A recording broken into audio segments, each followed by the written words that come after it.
Max Broker, we're the ones you can trust. Yeah, we're the real deal.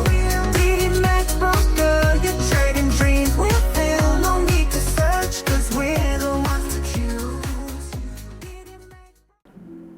Pernah nggak sih Bapak atau Ibu mengalami situasi posisi trading itu kelihatan aman, analisa teknikal juga udah sesuai, tapi tiba-tiba market bergerak liar dan akun kena stop out atau minimal ya kena loss atau MC ya gitu.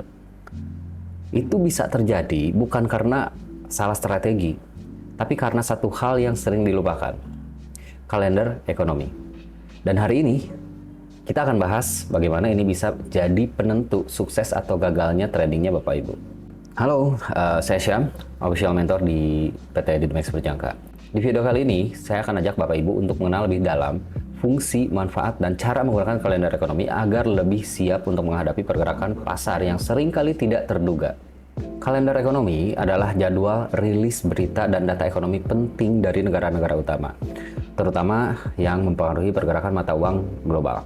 Contohnya, inflasi, CPI, pengangguran, NFP, kebijakan suku bunga, The Fed, ECB, BOJ, hingga pidato dari pejabat bank sentral seperti Jerome Powell. Data ekonomi seperti ini punya dampak langsung terhadap volatilitas ketika data tersebut dirilis. Nah, market bisa bergerak 50 bahkan 100 pip dalam hitungan detik.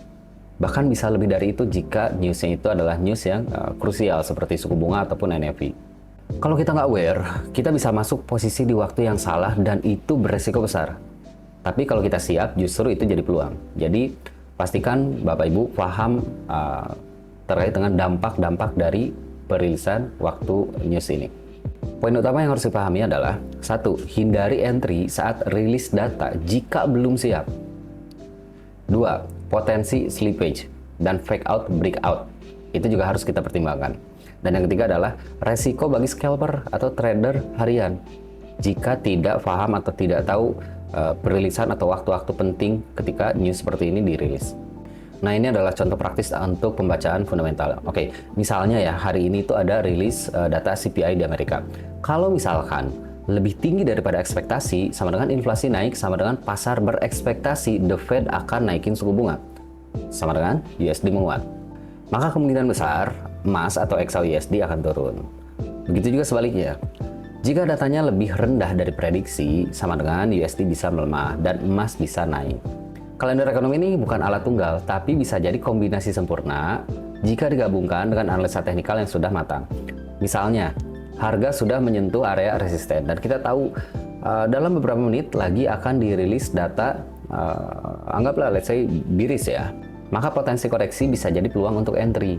Nah, tips praktisnya, yang pertama, tandai area SNR utama atau majornya ya, jangan di internal structure-nya. Yang kedua, cek news sekitar area itu. Jadi kita juga harus tahu jam-jam perilisan news itu di jam berapa aja, dan newsnya apa aja, penting atau tidak, gitu kan, ekspektasinya apa. Lalu yang ketiga adalah entry berdasarkan validasi teknikal dan arah fundamental. Jadi jangan anggap lagi kalender ekonomi itu sebagai alat dekorasi doang gitu.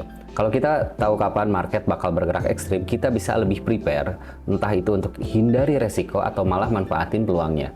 Oke, ceritakan di kolom komentar ya, apakah Bapak Ibu itu pernah kena juga jebakan news, atau mungkin justru pernah profit karena strategi yang tepat saat news.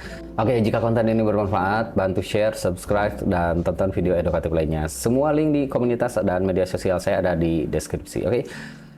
Semoga bermanfaat. Trading cerdas itu dimulai dari kesiapan. Sampai ketemu di video selanjutnya bersama saya Syam, official mentor dari PT Didmax Berjangka. See you, bye-bye.